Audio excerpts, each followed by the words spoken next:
বন্ধুরা, আজকে আমরা তড়িৎ যন্ত্র নিয়ে আলোচনা করব। আরও স্পেসিফিকলি বলতে গেলে আমরা গ্যালভানোমিটার নিয়ে আলোচনা করব। তো তড়িৎ যন্ত্র আমরা সাধারণত তিন ধরনের তড়িৎ যন্ত্র কথা আজকের ক্লাসে বলবো। একটা হচ্ছে অ্যামিটার, গ্যালভানোমিটার আর ভোল্টমিটার। সো অ্যামিটারটা দেখতে এরকম হয়, এর একটা কাঁটা থাকে, সেটা বিক্ষিপ্ত হতে পারে আমাদের অ্যামিটারের প্লাস আর মাইনাস মাথার সাথে কোনো ব্যাটারি বা কোনো উৎসের প্লাস মাইনাস মাথাকে কানেক্ট করলে। সো এইটা আমাদের কিসের রিডিং দিবে? এটা আমাদের দিবে যে কত মানের প্রবাহ পাওয়া যাচ্ছে, অর্থাৎ তুমি একটা কোনো সার্কিটে কত তড়িৎ প্রবাহ পাওয়া যাচ্ছে সেটা তুমি এখানে দেখতে পাবে। তোমরা যদি ঘড়ি ঠিক করার দোকানে ঘড়ি নিয়ে যাও তাহলে দেখবে যে তারা এই অ্যামিটার যন্ত্রটা ব্যবহার করে থাকে। আবার গ্যালভানোমিটার হচ্ছে কোনো সার্কিটের তড়িৎ প্রবাহ হচ্ছে কি না, আর হলে কোন দিকে তড়িৎ প্রবাহটা হচ্ছে সেটা আমাদেরকে যাচাই করে দিবে। এটাও বিক্ষেপ দিবে ডানে বা বামে। তো যেদিকে বিক্ষেপ দেয় সেই দিকেই সাধারণত তড়িৎ প্রবাহ হচ্ছে বলে সেটা দেখায়।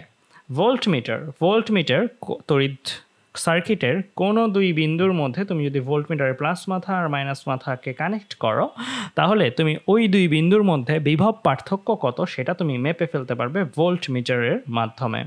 সো এটাও সাধারণত ঘড়ি ঠিক করার দোকানগুলোতে ব্যবহার করা হয়ে থাকে। তো আমরা আজকের ক্লাসে বেসিক্যালি গ্যালভানোমিটার নিয়ে ডিটেলসে আলোচনা করব। পরের ক্লাসে আমরা অ্যামিটার নিয়েও কিছু আলোচনা দেখব। তো গ্যালভানোমিটার আমরা বলেছি এটা কোনো তড়িৎ যন্ত্রে আমার তড়িৎ প্রবাহ হচ্ছে কি না, আর হলে কোন দিকে তড়িৎ প্রবাহ হচ্ছে সেটা যাচাই করে দেয়। বাট এই যন্ত্রটার কিছু ত্রুটি বা লিমিটেশন রয়েছে। তো ত্রুটি বা লিমিটেশন, যেমন প্রথম লিমিটেশন হচ্ছে এটা হিট সেন্সিটিভ বলতে যেটা বোঝাচ্ছি, এটা অল্প তাপেই ছিঁড়ে যায় বা পুড়ে যায়। মানে তুমি সামান্য তাপ দিতেই সেটা ছিঁড়ে যাবে বা পুড়ে যাবে। অর্থাৎ এটাতে বেশি এইচ দেওয়া যাবে না। আবার আমরা যেহেতু জানি এইচ সমানুপাতিক আই স্কোয়ার, দ্যাট মিনস বেশি আই দেওয়া যাবে না। বেশি আই দিলেই বেশি এইচ জেনারেট হবে, আর বেশি এইচ জেনারেট হলে এই যন্ত্রটা ছিঁড়ে যেতে পারে বা পুড়ে যেতে পারে ভেতরের সার্কিটটা। আবার আরেকটা লিমিটেশনের রয়েছে, সেটা হচ্ছে এটা অনেক উচ্চ রোধ বিশিষ্ট, অর্থাৎ এটার রোধের মান অনেক বেশি হয়ে থাকে সাধারণত যন্ত্রটার নেচার অনুসারে। রোধ যদি বেশি হয় তাহলে কি অসুবিধা? রোধ বেশি হলে আমরা জানি কোনো সার্কিটে তড়িৎ প্রবাহ হচ্ছে কিনা সেটা জানার জন্য তুমি একটা গ্যালভানোমিটার লাগালে, বাট ওই গ্যালভানোমিটার নিজেই অনেকখানি বিভব পার্থক্য খরচ করে ফেলছে, অনেকখানি বিভবের পতন ঘটাচ্ছে। সেটা নিশ্চয়ই আমরা কেউ চাবো না যে সে সামান্য একটা কাজ করবে, সেটার জন্য আমরা অনেকটা বিভব পার্থক্য তার পেছনে খরচ করতে, অনেকটা বিল পে করতে রাজি না। সো আমাদের অনেক উচ্চ রোধ হওয়ার কারণে আমাদের ডেল ভি এর মান বেশি আসে, কেননা আর এর মান অনেক বেশি। এর রোধের মান যেটা সাধারণত জি দিয়ে প্রকাশ করে থাকি, এই জি এর মান অর্থাৎ আর এর মান অনেক বেশি হয়। এটা বেশি হয় সেটা বর্তনীর যে প্রবাহ সেই প্রবাহতে ব্যাঘাত ঘটাতে পারে। তো আমরা এখন আসবো এটার সলিউশন নিয়ে।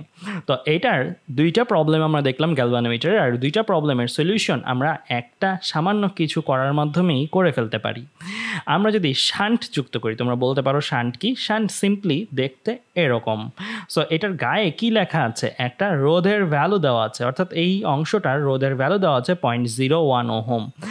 মানটা স্বাভাবিকভাবেই বুঝতেই পারছো, অনেক অল্প একটা রোধ আমার হচ্ছে শান্ট ক্যারি করে। সো শান্টের ডেফিনিশনটা যদি দিতে চাই, ডেফিনিশনটা এরকম: অল্প মানের একটা রোধ যাকে গ্যালভানোমিটারের সাথে আমরা সমান্তরালে যুক্ত করব, আর সমান্তরালে যুক্ত করলে গ্যালভানোমিটারটা ছিঁড়ে যাওয়া বা পুড়ে যাওয়া থেকে রক্ষা পাবে, আর বর্তনীর মূল প্রবাহ যেটা সেটা অক্ষুণ্ণ থাকবে। অর্থাৎ এখানে দুইটা জিনিস আমি বললাম শান্ট সম্বন্ধে, এটার মানটা অল্প, আর এটাকে আমরা সমান্তরালে যুক্ত করব। আর এটা করার ফলে আমাদের যেই দুইটা লিমিটেশন ছিল গ্যালভানোমিটারের মধ্যে, সেই দুইটা লিমিটেশন দূর হয়ে যাবে। কিভাবে দূর হবে সেটা নিয়ে আমি এখন ডিটেলসে কথা বলবো। চিন্তা করো যদি এমন হতো শুধু গ্যালভানোমিটারকে ব্যবহার করা হচ্ছে ব্যাটারির সাথে কানেক্ট করে, আর সার্কিটে কোনো শান্ট ব্যবহার করা হয়নি, তাহলে যে বর্তনীর মূল প্রবাহটা, সেই মূল প্রবাহটা গ্যালভানোমিটারের মধ্য দিয়ে যাবে। সো গ্যালভানোমিটারের রোধ বলেছি অনেক উচ্চ রোধ, সো সেই অনেক উচ্চ রোধটা সে ফিল করবে বা ফেস করবে। সো এটাতে আমাদের কিন্তু দুইটা সমস্যা হতে পারে। এক, প্রথমত মূল প্রবাহটাই সে পেয়ে গেল, মূল প্রবাহটা পাওয়ার কারণে একটা বেশি আই তার মধ্যে প্রবেশ করার কারণে তার মধ্যে এইচ বেশি উৎপন্ন হবে, কারণ আমরা একটু আগে দেখেছি এইচ সমানুপাতিক আই স্কোয়ার, আই বেশি হলে এইচ বেশি আসবে, এটা ছিঁড়ে যেতে পারে বা পুড়ে যেতে পারে। আবার আমরা আরেকটা সমস্যা পড়বো, সেটা হচ্ছে এর মধ্য দিয়ে যখন গেল এর রোধ অনেক উচ্চ, আবার প্রবাহ আসলো বেশি মানের, সো এর মধ্য দিয়ে অনেকটা বিভব পতন ঘটবে, যেটা আমার মূল প্রবাহে ব্যাঘাত ঘটাতে পারে। তো আমরা যদি শান্ট ব্যবহার করি, শান্ট ব্যবহার করলাম সমান্তরালে, তো দেখো কি হচ্ছে বন্ধুরা, এখানে মূল প্রবাহটা এসে দুই ভাগে ভাগ হয়ে গ্যালভানোমিটারের মধ্যে দিয়ে একটা অংশ আর শান্টের মধ্যে দিয়ে আরেকটা অংশ গেল। এখানে তোমরা একটু অ্যারোগুলোর সাইজগুলো খেয়াল করো, এখানে মূল প্রবাহটা এসে অনেক ছোট্ট একটা অ্যারো আমি এখানে পাঠিয়েছি, অনেক বড় একটা অ্যারো আমি এখানে পাঠিয়েছি। এটা কেন, এটা কিন্তু তোমরা ইজিলি বলে ফেলতে পারো। কারণটা হচ্ছে আমরা জানি এখানে এসে সমান্তরালে দুইটা জিনিস আছে, কারেন্ট ডিভাইডার ল অ্যাপ্লাই হবে। কারেন্ট ডিভাইডার ল অনুসারে একটা প্রবাহমান এটাতে যাবে, একটা প্রবাহমান এটাতে যাবে। সো কারেন্ট ডিভাইডার লটা যদি আমরা দেখতে চাই, সো কারেন্ট ডিভাইডার লটা কি বলা ছিল, ISS ইকুয়াল টু IgG, মানে আমরা I1 R1 equal to I2 R2 পড়ে এসেছি। সো আমরা যদি শান্টের রোধ S ধরে নিই, শান্টের মধ্যে যাওয়া প্রবাহটাকে IS ধরে নিই, তাহলে ISS ইকুয়াল টু গ্যালভানোমিটারের রোধ যদি আমি G ধরে নিই আর গ্যালভানোমিটারের মধ্যে দিয়ে প্রবাহ যদি আমি IG ধরে নিই, তাহলে IgG, I1 R1 equal to I2 R2 সূত্র ব্যবহার করেছি। এই সূত্রটাকে আমরা যদি একটু পক্ষান্তর করি, আমরা কিন্তু লিখতে পারি S/G equal to IG/IS, just পক্ষান্তর করলাম। আমরা বলেছি শান্টকে আমরা কি নিব, অল্প মানের নিব। শান্টের রোধের মান যদি অল্প হয় বন্ধুরা, তাহলে এই ভগ্নাংশটার জি এর তুলনায় জি বেশি মানের, এস অনেক অল্প মানের নিয়েছি, সো লব ছোট। এই ভগ্নাংশটা আর এই ভগ্নাংশটা উভয়ই সমান, তাহলে ডান পাশের ভগ্নাংশটার ক্ষেত্রেও কিন্তু লবের মানটা ছোট আসবে। দ্যাট মিনস আইজি এর ভ্যালুটা ছোট হবে। কার তুলনায় ছোট হবে? IS এর তুলনায় ছোট হবে। এখানের হর থেকে এখানের হরটা লব থেকে বড়, এইখানের হরটাও লব থেকে বড় থাকবে। দ্যাট মিনস এইখানে যে কারেন্টটা প্রবেশ করলো এর বড় একটা অংশ আমার এর মধ্য দিয়ে যাবে, আর ছোট্ট একটা অংশ কিন্তু আমার গ্যালভানোমিটারের মধ্য দিয়ে যাবে।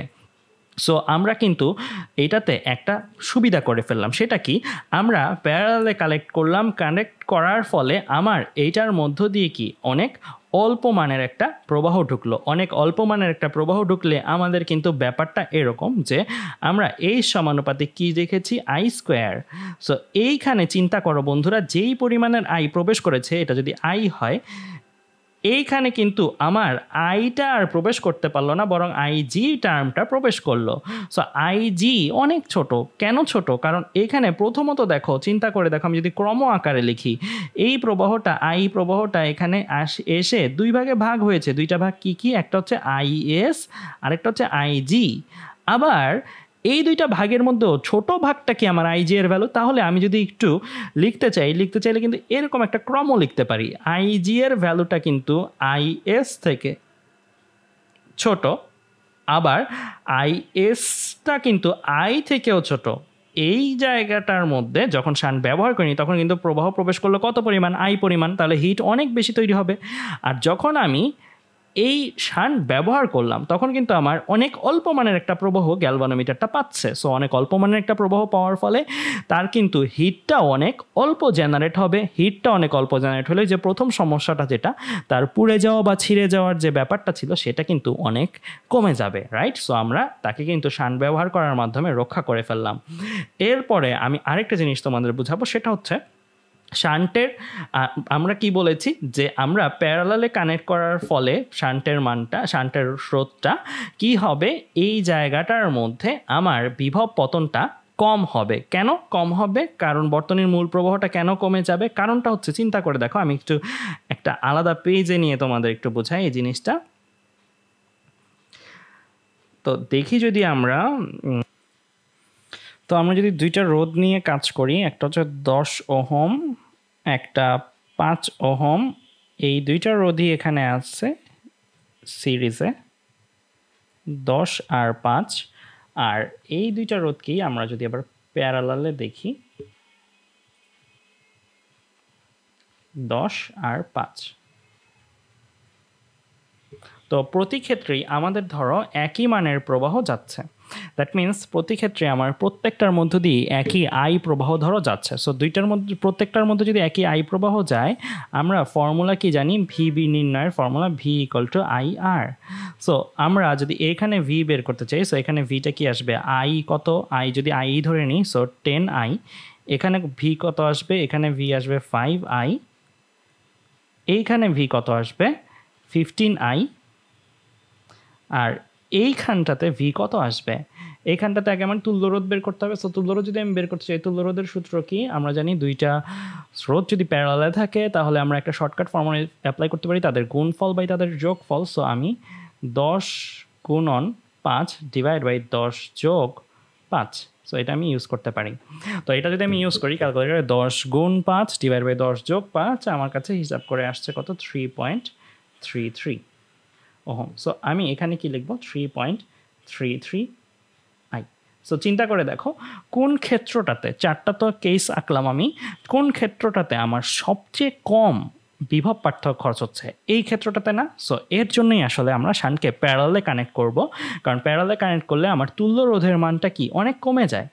ইনফ্যাক্ট তারা যে প্রত্যেকে যেই রোধ, প্রত্যেকের যে আলাদা আলাদা মান, সেই মান থেকেও তুল্য রোধের মানটা কম হয়। সো কম হওয়ার ফলে আমার এই ক্ষেত্রে যে বিভব পতনটা ঘটবে বা মূল প্রবাহের যে পরিবর্তনটা ঘটবে সেটা কিন্তু আলটিমেটলি কি হবে, কম আসবে।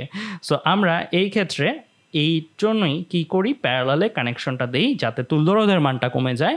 তুল্যরোধের মানটা কমে গেলে আমার যে বর্তনীর যে বিভব পতনটা, মানে এইখানে যে বিভব পতনটা সে ঘটালো একা থেকে, এইখানে দুইজন একসাথে থেকেও প্যারালালে কিন্তু তার চেয়ে অনেক অনেক অল্প বিভব পতন ঘটাবে। সো অনেক অনেক অল্প বিভব পতন ঘটালে আমার বর্তনীর যে মূল প্রবাহটা সেটা অক্ষুণ্ণ থাকা সম্ভব হবে। সো আমরা দেখে ফেললাম শান্ট ব্যবহার করে আসলে কেন লাভ হয়, শান্টকে কেন অল্প মানের রাখা হয়, শান্টকে কেন সমান্তরালে সংযুক্ত করা হয়। শান্টকে অল্প মানের না রাখা হলে আইজি কম আসতো না, এস কম না রাখলে আইজি কম আসতো না, আর আইজি কম না আসলে আমার ছিঁড়ে যাওয়া বা পুড়ে যাওয়ার সম্ভাবনা ক্রিয়েট হতো। আবার শান্টকে প্যারালালে না কানেক্ট করলে আমার তুল্যরোধ কম হতো না, তুল্যরোধ কম না হলে আমার কি হতো, তুল্যরোধ কম না হলে আমার এই বর্তনীর মূল প্রবাহটা চেঞ্জ আসতে পারতো। তো আমরা শান্টের ব্যাপারগুলো তো দেখলাম। সো আমরা এখন শান্টের সূত্র দাঁড় করাবো। সূত্র দাঁড় করানোর জন্য কিছু চলক আমাদের জেনে নিতে হবে। আমরা এই মূল প্রবাহ আই এখানে এসে দুই ভাগ হয়ে যাবে, যেই ভাগটা শান্টের মধ্য দিয়ে যাবে সেটাকে বলছি আইএস অংশ, আর যেই ভাগটা গ্যালভানোমিটারের মধ্য দিয়ে যাবে সেটাকে বলছি আইজি অংশ। সো আইজি দিয়ে আমরা বোঝাচ্ছি গ্যালভানোমিটারের মধ্য দিয়ে প্রবাহ, আই এখান দিয়ে যে প্রবাহটা আসছে এটাও লিখে দিই আমি। সো আই দিয়ে বোঝাচ্ছি আমরা মূল প্রবাহ। সো এখানে যে প্রবাহটা এটা হচ্ছে আমার মূল প্রবাহ আই, এস দিয়ে শান্টের রোধের মান, আর জি দিয়ে গ্যালভানোমিটারের রোধের মান, আইএস দিয়ে শান্টের প্রবাহমান। আমরা এখন এদের মধ্যে, এই চলকগুলোর মধ্যে সম্পর্ক দাঁড় করাবো। তো আমরা সম্পর্ক দাঁড় করাতে পারি খুব সিম্পল ওয়েতে। আমরা যদি এই পয়েন্টে কি করি, আমরা এই জায়গাটাতে এসে কারেন্ট ডিভাইডার ল, যেহেতু এই পয়েন্টে এসে কারেন্ট ডিভাইড হয়েছে, কারেন্ট ডিভাইডার ল ইউজ করি। কারেন্ট ডিভাইডার ল ইউজ করলে আমরা জানি I1 R1 = I2 R2 লেখা যায়, অর্থাৎ IS into S, IG into G, ঠিক আগের পেজে লিখেছিলাম আমরা, ওখান থেকে অনুপাত নিয়ে আসলে কিন্তু এই জিনিসটা আমরা লিখতে পারি, ঠিক আগের পেজ থেকে যেটা পেয়েছি, IS by IG = G by S. আগের পেজে উল্টা করে লিখেছিলাম IG by IS = S by G, একই কথা। সো আমরা কারেন্ট ডিভাইডার ল থেকে কিন্তু এই জিনিসটা পেয়েছি, আগের পেজেও এই জিনিসটা করেছি আমরা। সো আমরা এই কনসেপ্টটা থেকে আমরা যদি উভয় পক্ষে যোজন করি, যোজন মিনস উভয় পক্ষে এক দিয়ে যোগ, মানে এখানে +1 একটা, এখানে +1 একটা, যোজন করলে আমার এরকম কিছু একটা আসবে। এখানে যদি একটা +1 করি এই জিনিসটা লিখতে পারি, এখানে একটা +1 করলে এই জিনিসটা আমরা লিখতে পারি। সো যোজন করলাম সিম্পলি। এখন IS প্লাস IG, এটা কি আসলে আইটাই ভাগ হয়ে দুই ভাগে ভাগ হয়েছে না? সো আমি যদি লিখে দিই এই জিনিসটা, আমরা কিন্তু এখানে দেখতে পাচ্ছি আইটা ভাগ হয়ে, একটা ভাগ হচ্ছে IS আর একটা হচ্ছে IG। সো IS ভাগ হয়ে, I ভাগ হয়ে IS প্লাস IG গঠন করেছে। দ্যাট মিনস এখানে আমরা IS প্লাস IG দেখছি, যেটার বদলে আমরা মূল প্রবাহ আইকে কিন্তু প্রতিস্থাপন করে বসিয়ে দিতে পারি। আমরা লিখতে পারি I by IG = G plus S divided by S। So আমরা এইভাবে জিনিসটাকে লিখে ফেলতে পারি। এখন এই জায়গাটা থেকে একটা সূত্র যদি দাঁড় করাতে চাই, আমরা আইজিকে পক্ষান্তর করে বাকি সব অন্য পাশে পাঠিয়ে দিলে আমরা লিখতে পারি IG = S by G plus S into I। So এটা হচ্ছে গ্যালভানোমিটারের প্রবাহ আর মূল প্রবাহের মধ্যে একটা সম্পর্ক সূচক সমীকরণ। আরেকটা সমীকরণ কিন্তু আমরা দাঁড় করাতে পারি। এই সমীকরণে কোনো কি পাচ্ছি না, IS পাচ্ছি না। IS এর একটা সমীকরণ দাঁড় করতে পারি, জাস্ট এইটারই যদি ইনভার্স পার্টটা লিখি, যে আমরা এখানে লিখেছি IS by IG = G by S, এটাকে যদি উল্টিয়ে লিখি তাহলে কি লিখতে পারি, IS by IG = G by S কে আমি উল্টিয়ে লিখলে আমি লিখতে পারি এরকম IG by IS = S by G। এই ক্ষেত্রেও যদি আমি উভয় পক্ষে যোজন করি, যোজন করলে আমি লিখতে পারি IG plus IS divide by IS, আর এখানে G plus S divide by G। So আমরা এইখানেও আইজি প্লাস আইএস একটা টার্ম পাচ্ছি, এটাকে আই দিয়ে রিপ্লেস করতে পারি। এখানে যদি আই দিয়ে রিপ্লেস করি, আইএসটাকে ওই পাশে পাঠিয়ে দিই, এই জিনিসটাকে এই পাশে নিয়ে আসি, পক্ষান্তর করলেই কিন্তু আমরা এই সম্পর্কটাও পেয়ে ফেলতে পারি। এই দুইটা সম্পর্ক আমাদের মুখস্থ রাখতে হবে শান্টের জন্য। আমাদের গ্যালভানোমিটারের প্রবাহ আর মূল প্রবাহের মধ্যে সম্পর্ক জানতে চাইলে বা সম্পর্ক থেকে কোনো ম্যাথ করতে দিলে এটা ব্যবহার করব। শান্টের প্রবাহ আর মূল প্রবাহের মধ্যে সম্পর্ক দিয়ে ম্যাথ করতে করলে আমরা এই সম্পর্কটা ব্যবহার করব। সরাসরি যেন আমরা এই ভ্যালুগুলা মুখস্থ রাখি। তো এবার আমরা চলে আসি, একটা প্রবলেম করব। এখানে দেওয়া আছে কি, গ্যালভানোমিটারের মধ্যে আই এর 10% প্রবাহিত হলে এস এর মান কত। সো এখানে গ্যালভানোমিটারের রোধের মানটা দেওয়া আছে কত, 500 ওহম। সো আমরা যদি ম্যাথটা করতে চাই তাহলে আমরা কি করতে পারবো, আমরা আইজি ইকুয়াল টু লিখলাম আই এর 10%। তো আমাদের এখানে প্রশ্নে যেহেতু দেওয়াই আছে আইজিটা আই এর 10%, সো আমরা আই এর 10% আই এর 1/10, মানে আমরা 10% আসলে কি 10/100, মানে এটাকে লিখতে পারি 1/10, 10/100কে। সো আমরা পেয়ে যাচ্ছি আইজি আর আই এর মধ্যে একটা সম্পর্ক, আইজি ইকুয়াল টু I/10। আমরা আইজি আর আই এর মধ্যে যেহেতু সম্পর্ক দেওয়া আছে, সো আমরা এই ফর্মুলাটাতে চলে আসবো, IG equal to IS by G plus S into I. So এই ফর্মুলাটার মধ্যে আমি কিন্তু আইজি এর জায়গায় লিখে ফেলতে পারি I/10, আর এখানে আই আছে, আই কাটাকাটি চলে গেলে আমার কিন্তু একটা মাত্র আননোন থাকবে, সেটাকে এস, কারণ জি এর ভ্যালুটাও কিন্তু দেওয়াই আছে প্রশ্নে। সো আমরা কিন্তু এইভাবে ইজিলি শান্টের যে রোধটা, শান্টের রোধের ভ্যালুটা কিন্তু বের করে ফেলতে পারি, যেটা আমাদের জন্য কত আসছে, 55.55 ওহম। বাস্তব ক্ষেত্রে কিন্তু এই ভ্যালুটা এত বেশি হয় না, যে অনেক অনেক অনেক অল্প হয়। সো এটা একটু মাথায় রাখবা যে আমরা কিন্তু শান্টের যে ভ্যালুগুলো বের করবো এটা হচ্ছে থিওরিটিক্যাল ভ্যালু, প্র্যাকটিক্যালি এই ভ্যালুগুলো অনেক অল্প হয়। আর এখানে আই উভয় পক্ষে কাটাকাটি করে দেওয়াই যাবে। সো আমাদের এই প্রবলেমগুলো কিন্তু খুবই কমন, খুবই আসে। তো বন্ধুরা, আজ এ পর্যন্তই। ধন্যবাদ সবাইকে।